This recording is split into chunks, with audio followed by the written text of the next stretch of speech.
So I'm a marketing director for a franchise in London. I also have my own business. I'm a behavioral strategy consultant.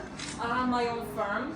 And basically, in a snapshot, what I do is I translate the customer behavior for founders. So basically, the main issues that I found that there is a gap in the market where founders miss the whole point of gaps and needs. So I help them to translate those issues through psychology, and I connect the dots between psychology and also business. Basically, that's. Well, I hope that you enjoyed. Feel comfortable today, and now I pass everything for Nancy.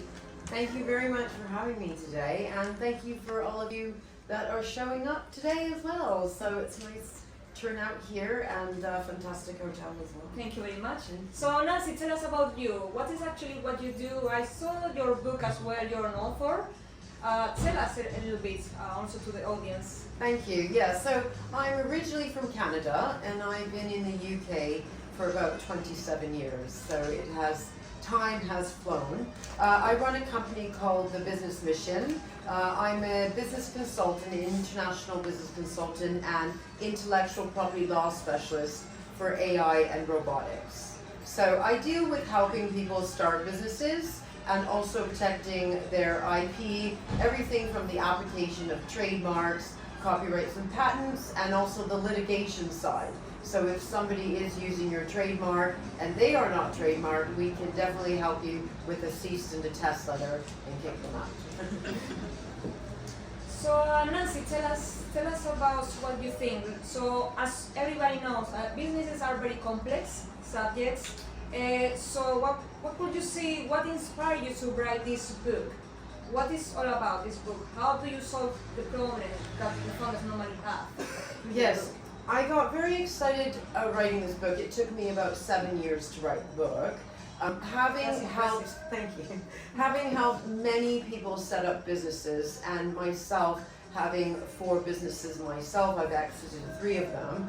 I felt that a lot of people didn't understand the concept of starting a business. They're very passionate about their purpose, but then there is actually a business side to the concept. I mean, you can be the greatest chef in the world and cook an amazing dish, but if you don't know how to sell it, you're not going to have a business. So it really drawn me to write this book, which is written with analogies. So it makes it a little bit easier and understandable on how to start a business.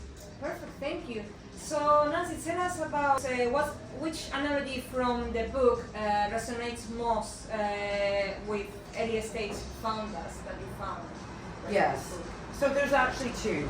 Okay. I like to say that starting a business is a bit like building a house. So rather than running out and getting your roof, your window, and your kitchen sink, you do need a framework. So you need to do a business plan, which is the framework of the business. And then you need a trademark, which is your address. And then you need your bills, which are your legal contracts. So that's one of my favorite analogies when you start a business. The other one is starting a business is a bit like having a baby. So, you know, a lot of people think I really would like a child, but then you have to spend the hours raising this child. And some people are better just nannying some person's child and making this other business great and successful. So be prepared that starting a business is hard work, but it's very easy actually if you understand and put a map together on how you're going to start that business. That sounds great. I also agree with you, like having a business, you need the foundations. If you don't build proper foundations, don't expect an immediate success because it's very hard. Yeah. So from your experience, what is the most dangerous mental trap that founders normally find at early stages? Well, I think it's confidence. It is, you know, if you believe in your product or your service, then you've got to just be 100% confident. As I give the analogy of the baby, your business is like an extension, like it's a child. So if you look at this child and you think, oh, well, you know what, this child's not going to succeed, then, you know, that's how your business is going to go. So you must have the confidence to believe and really believe that this is something you want to do, and then you will achieve results in the business you want. I totally agree with you, and also would like to add on top of that it's also very important how you connect the resources that you have and the people that you have around you, because when you're running a business or when you're also writing a book, it's very important to do networking where you can meet like-minded people that can also give you some insights, because it's very hard, as Yes. you know. You need to be surrounded by people who believe in your vision. And if you've got, you've got all these apples and you've got a rotten apple, then you need to get rid of that rotten apple. And there are, 600 billion people in the world. So if you lose one person because he's not believing in what you're doing, don't worry. There will be other people that will support your cause. But you need to be around those people that believe in what you're doing and support you in that manner. Thank you. So tell me, Nancy, as an IP expert in your field, so what would you say? At what stage should a founder? Let's say that I want to build my own business, and I'm in the early stage where I just launched my business for the first time. What is the right stage to set up the trademark, IP, the copyrights? What would you say? As soon as you get out in public. So if I give the analogy of the baby, again, the baby is in the womb for 9 months. So that is your planning period. So that is you're doing your business plan, your marketing strategy, your legal contracts. And then when the baby comes out to the public, it needs a birth certificate. And so you need to hit it on the ball. You don't need to trademark a logo in general because your logo might change. If you look at companies like IKEA or Coca-Cola, they changed their logo or iteration, but they locked in the name. Because if you don't lock in the name, believe me, somebody else who thinks your name is great will lock you out of that name, and then all that work you've done is gone down the tube because you will have to abandon the name you've chosen, and even possibly, if you haven't trademarked it and they have trademarked it, they might come with you with an infringement. That's very useful to know. Also, I just have a thought right now, like many founders, they say, it's fine just to register the logo, or sometimes they say, oh no, just the name, the brand, that's enough. But however, later in the business they found, it seems that now these competitors have the same logo, which is the image or the name. So what should we do? Should we register everything at the first time, or should we register just the name? Or what would you say about this? Because it's quite common that many founders have this. Yes. So there's two sides of trademark. There is the name and the figurative. So lock in the name. Once you have the name, then you are secure with the name. The name, your logo will change. Again, if you look at a child when it's 2 years old and then it's 5 years old, it will completely change visually. So lock in your name and secure the name down. And then, if you decide, okay, in year 5, I've come up with a logo, I'm very sure I'm going to use that, then you can go to trademark, but you've got the name, so you won't lose that. And I must make a note that trademark is by jurisdiction. So if you trademark in the UK, you must then trademark if you want to be on Facebook or LinkedIn, trademark in the US. So you trademark in your homeland first where your business is, and then you go to the other countries. So each country is separate. We have an EU trademark, which covers the 27 European countries, or 26 I think, now with the UK out. And then there's Canada, America, US, China, India, wherever else that you would trademark that as well. Makes sense, yeah. I remember when I built my first business, I did very well, as you said. I registered my trademark immediately. Talking with lawyers as well within the trademark field, I was advised that it's very hard to get a register because the amount of competitors ahead of you that they register a really common name brand, it's very hard. And it's very likely that you will get rejected unless you have someone like Nancy that can help you, and also knowing how everything works. So I found very useful your tips that you're working in the book, and also in the way that you advise people, because if you don't have the foundations, if you don't have the knowledge, it's very easy to fail at some point in the near future. Yes, and I have clients who've come to me who did not register enough classes. and now they are dealing with a trademark infringement. Maybe there are 45 different classes in trademark. So if you are going to do something at a festival, you need to be trademarked. Maybe it's stationary, maybe you're on the internet. You need all those different classes. So it costs more money, as the saying is, costs more money to hire than to fire. So it's better, I walk my clients through an entire trademark application, and I like to teach them. So after that, if you feel secure that you will know what to do, then you can go off and do all your other trademark applications themselves. But do know that a trademark and company's house are not the same, or a domain. They're three separate things. So if you buy the domain name, but you haven't checked if somebody's got that name and it's public, well, you won't be able to use that name. And if you go to company's house to register your business, you can register it under as many names as you want that are similar, but you can't go public with it. So understand that those three different things are totally different sectors to understand. Now I was thinking, can you share an example with us where a founder failed to protect their IP in their brands or business? You remember case study that you were working with, yes. You must have come across with many cases, I suppose. Yeah, I'll give two cases. So there was a company in the UK. He had been going for 15 years. He had called himself Pink Panther Events. He was, a small guy out in Hertfordshire, had two other guys work with him, and all of a sudden he got a cease and desist letter from Walt Disney.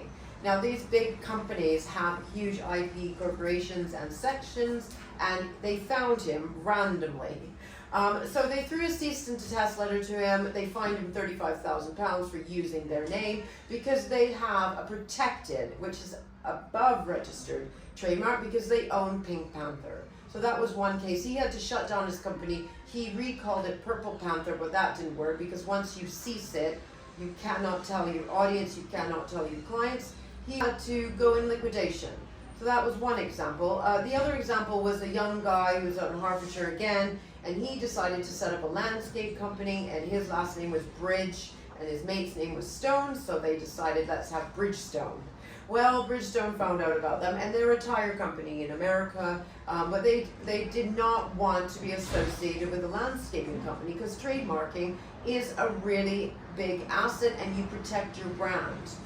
So they threw a cease and desist letter. He just shut down, he didn't make a stink about it, and they didn't fine him any further.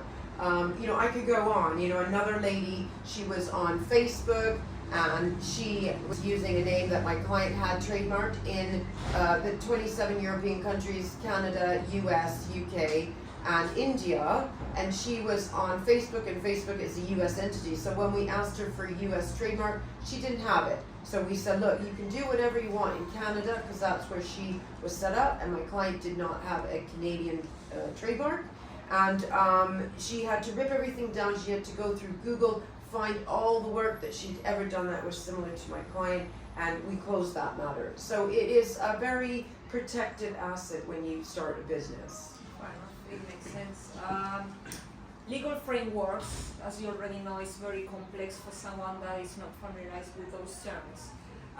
So Nancy, how do you help founders at that stage where they need to deal with trademarks, IP, all those terms that is very complex? Just going to the government website is not enough. There are many things, many steps that they need to do before, and if they make a single mistake, they can register the wrong name, the wrong terms, and it's very important to have legal advice. So what can you tell us about that?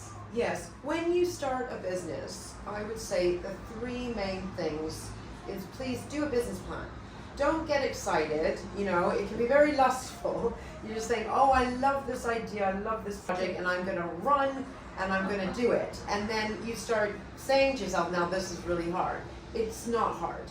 Do a business plan, trademark the name, and then secure your legal contracts. Legal contracts such as NDAs. Before you even speak to anybody about your idea, send them an NDA. If they don't want to sign it, don't do business with them. Second of all is contracts. If you're going into a business partnership with somebody, then do a contract, okay? Do a contract so you know your role, they know your role, and I always say to my clients, like, if one of you dies, what happens to the other part of the business? So you're very clear on that. Also supplier contracts. If you're going to work with somebody overseas, then you have to take into account what law are you going to cover. Are you going to cover their law, so that means you have to extradite to their country, or are you going to extradite to them to your country and take them to court if they haven't made payment or they don't finish your website? So I would say those are the major points when starting a business. It's very important now that you mentioned having contracts, because it's not the same drafting a contract yourself, thinking, oh, this is just enough, and then you go into business with a supplier or with a partnership and you think, oh, that's enough, and then problems arise later on and you realize, oh, I totally forgot to include this bullet point, and if I had legal advice before, this wouldn't have happened, but it happened because I didn't have the right advice. So, are you agree with me? Have you seen this like that it's pretty And serious? I think a lot of people use ChatGPT. They think, I'll go to ChatGPT and I'll ask ChatGPT, write me out a legal contract. And I've done that myself. Very disappointing. I just think if anybody uses this contract, they're going to stand up in a court of law. They're not going to stand up in a court of law. So myself, I've done 3 masters in the law field, so business, masters in business law and an MBA in global law, and now I've just finished my IP, international IP law. So I have a lot of knowledge on law. So please don't use ChatGPT to do contracts, because it misses out a lot of the clauses that you need, especially the IP part. You know, if you are using, let's say, a very good example was a client I had who designed eel skin wedding dresses and clothing. She took it to a manufacturer in China. Well, the Chinese manufacturer loved her idea so much, he took it over, he trademarked in every country, and she locked her out. And because she had no contract with him. So even an NDA will hold up in a global, you know, we have to go to an international court, at least you have some documentation. If you don't have documentation, it's your word against them. So it's very difficult. It makes sense. Also, I was thinking, in terms of trademarks, yeah, when you imagine that you have a business that is running very well, however, for any reason in the future, you decided to close down your business, and you already have the copyright, the trademark and everything, what would you say to that founder that's decided, okay, I need to close my business, but now I have a trademark here that is not doing anything? What would you say to that person? Well, you need to use a trademark for 5 years consistently. But a trademark can be willed, and you can actually get a loan on a trademark. So companies like IKEA and Nike actually hold their trademark in a separate company. A trademark is an asset, copyright is an asset, so as you build your business, things that are tangible is a business plan, all your copyright, all your trademark, all your patents, any of the plans you have. Because if your customers disappear, those are intangible assets. So you could sell the company, you don't necessarily need to shut it down. If you've trademarked it and your brand is very strong, but your business is not doing well, like for example, if IKEA went bust, I could take IKEA and I could set up IKEA and people will know my brand and I could resuscitate it. So because you buy the exactly. rights. Yeah, exactly. And you keep the loyalty of the customers that already know the brand, and that's Absolutely. That makes sense.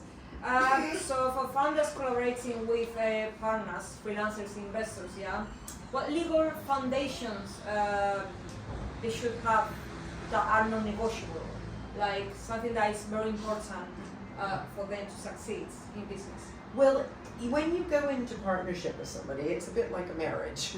So you really have to define your roles to understand. You know, I had 2 accountants that tried to open a nightclub. They were very stubborn, they were very good at their figures, but the nightclub failed because they were both good accountants, but they had no PR marketing. So to tell you the truth, if you go into business with somebody who's opposite, it's actually much better, because they will bring a certain aspect to your business and you will bring a certain aspect. But before you go into business, like you might meet somebody tonight and you think, you know what, I've got great synergy with this person, I'd like to start a business with them, do a contract. Even if you set up with Companies House, that is just registering the business and you're saying, okay, you get 50%, I get 50%. But it's very important, especially if you decide then we're going to get an investor on board. And that investor will want to know what your dynamics are before he will come or she will come and get involved with that. You talk a lot about clarity in your book, yeah. What's one mental shift that helps founders making clearer strategic decisions on your book? Yes. I think before you make a decision, respond rather than react. Again, don't get too excited about something. Be optimistic, but be conservative. And rather being like a space shuttle, because I have a section in my book which is space shuttle versus airplane. So space shuttle will go straight up, but then it'll come straight down, whereas an airplane, you're building the runway, and then you take the plane off, and it will be more sustainable, and it will have a longer, duration in the air. Think long term when you start a business, not short term. Okay, think long term. Do I have enough money to start this business? If I have a global downfall, is there a net of money that will get me through at least 6 months of my business? Okay, so think of the long term rather than the short term when you're starting a business. Thank you. In terms of business plans, yeah, everybody has a different way to draft a contract, draft a business plan. It's very subjective as well, unless you have a lawyer next to you helping you out. What would you say that it's the most important thing in a business plan that many people perhaps they miss or they don't develop enough, and then problems arise in a business? It's something that you also may talk about this in the book, about this. What would you say? Well, yeah, so I do have a chapter in the book. I'm quite old-fashioned when it comes to business plans. I see it like this. You can either get on a raft, which is a 2-page business plan, sail out to the ocean, or you take time and build a yacht, which will subside the storm that comes. So I do like lengthy business plans, which are then narrowed down to more an executive plan, so that you have a smaller version of it. But some of the things what most people forget is the SWOT analysis. I cannot emphasize the SWOT analysis enough. During COVID was one of my busiest times, because lots of people did not understand how to get through a global downfall. And one of the things as an entrepreneur is you must be innovative. If your child is ill, you will do everything to save that child, and that's how you have to do with your business. During that period, I had yoga teachers, for example, who, before actually COVID hit, I said to them, okay, we got to think long term. If something happens and your studio shuts down, how are you going to carry on? Well, we came up with online. And then sure enough, the pandemic hit and they were online. And I said to them, when the pandemic hit, what would you do if the internet shut down? And we came up with USP plugs with their logo on it that they would ship to the client. The same with bars and restaurants. Again, if your business failed during COVID, then you are 100% to be blamed. You didn't have enough of a net to carry yourself through. You weren't innovative. I mean, restaurants, I was saying, look, you've got all this stock, you've got all this liquor, why don't you package it in a hamper and get it sent out? Or hair salons, they had all this shampoo and comb, it died. Why don't you do a YouTube clip, put it in a hamper and ship it out? So it's very important, your SWOT analysis in a business plan. Also, your exit is extremely important. We don't build houses without exit strategies. So your exit, when you start a business, you actually have to start thinking of your exit. So for example, you set up, a cake company. So you have to say to yourself, I'm going to sell this cake company in 25 years for 150 million. And that's achievable. Some people go, what? I would never guess that. But then you work backwards from that. So you say, every year I'm going to put this much to get to that valuation. And then when the time comes, you must exit your business. It's example, Kate Middleton and William. Her mom put her in the best schools, gave her the best knowledge on how to behave, mannerism, and then she exited with William. So it's not that her mom is not her mom anymore, but that's the exit strategy. You must have an exit when you start a business. So those are the things I see not many business plans have. Yeah, and also it's very important to see the market trends. Yes. Because many people always say, I would say personally think it's 90% of people forget about these subjects. Like you are you are starting a business where you don't actually know very well that market, or you don't understand very well, you are not familiarized yourself enough, and you know that's offering a service or product that is not even matching what the customers or clients need, isn't it? Well, if you want to open an ice cream shop and you've never opened an ice cream shop, get a job in an ice cream parlor, for goodness sake. But I'm not a big fan of market research. I believe that if you have a product and you know how to market it and you believe in it, you can make it happen. Because Henry Ford said, if I asked everybody else what I should design, they would have said feed a horse and make the horse run faster. But you know, don't worry about what people are doing. Just focus in your lane. You know, if there's two swimmers and you look over at what the other swimmer's doing, he's going to win the race. What you will achieve your success by is doing a business plan, and you will manifest that idea. And the only reason it will not happen is if you don't water it. So, you know, I say to my clients whenever I start a business plan with them, go down to the plant shop and get mud, a pot, and a seed, and let's water that while you're doing it, and you'll see how slow that takes to grow, and that's how your idea will work. That's right. Absolutely. Yeah. And also, like 10 years ago, I think it was easier because you had less trends that nowadays that everybody's out there doing many type of businesses. New technologies as well is helping a lot. And one element here is many founders get stuck because, I haven't found the right problem to solve in this market. And they are stuck in that problem thinking, I cannot find a gap in the market.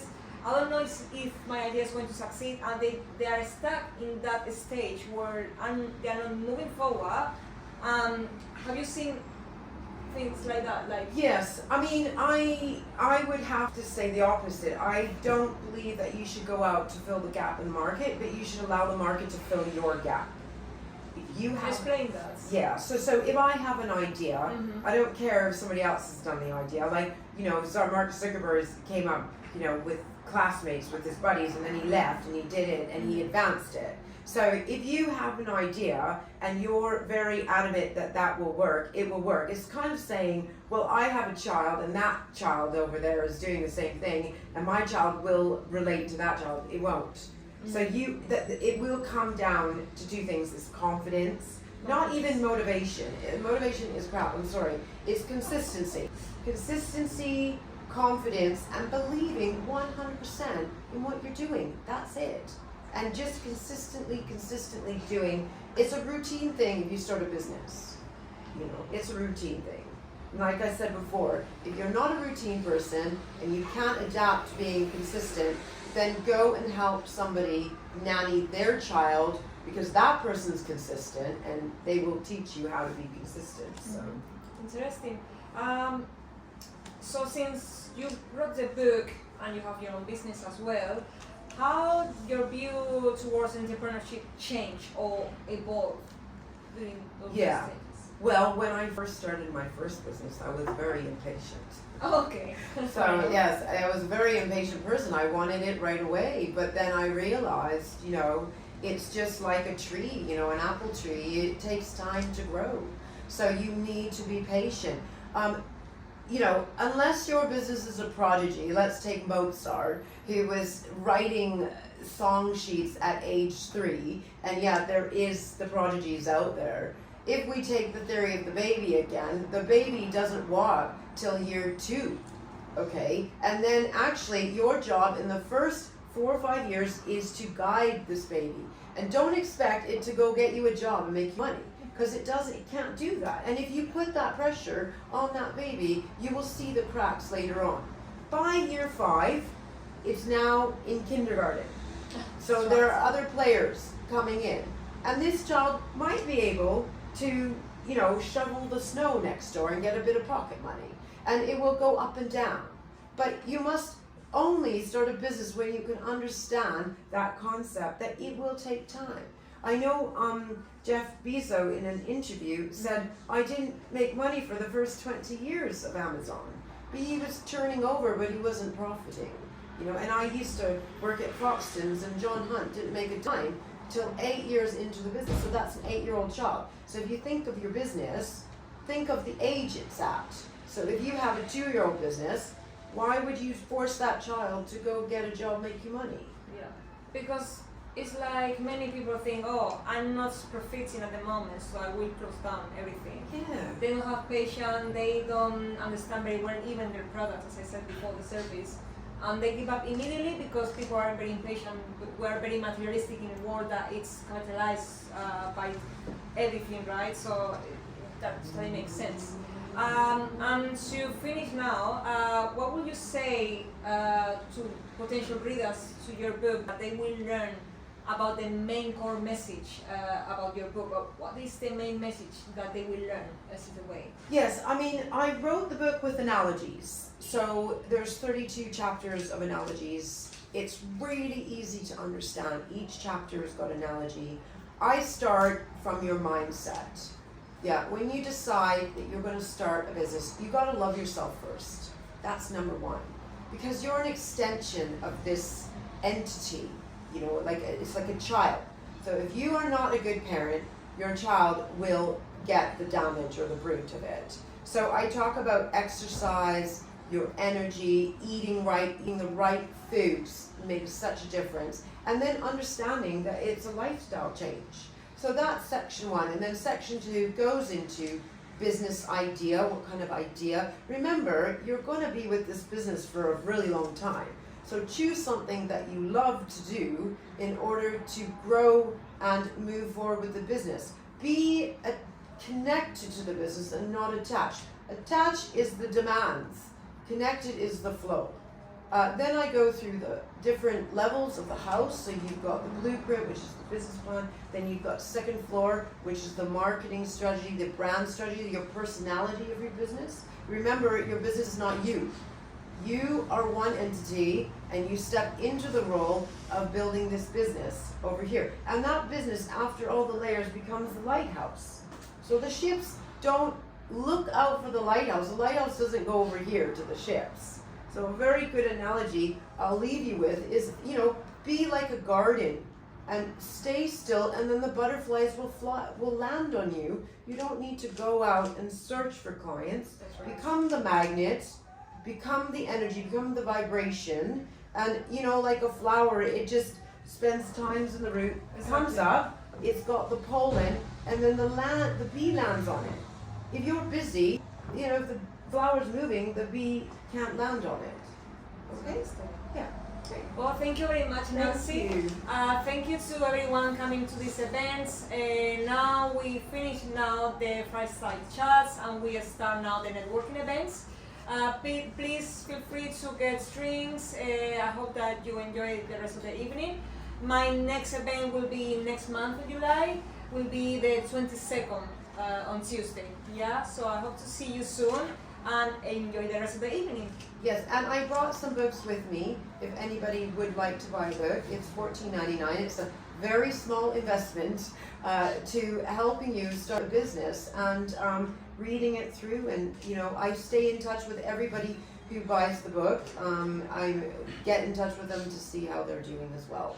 So it's more than just the book for me. I want to make sure that people who've got the book in their hand are actually progressing and doing something with it. Thank you very much. Thank you. Thank you.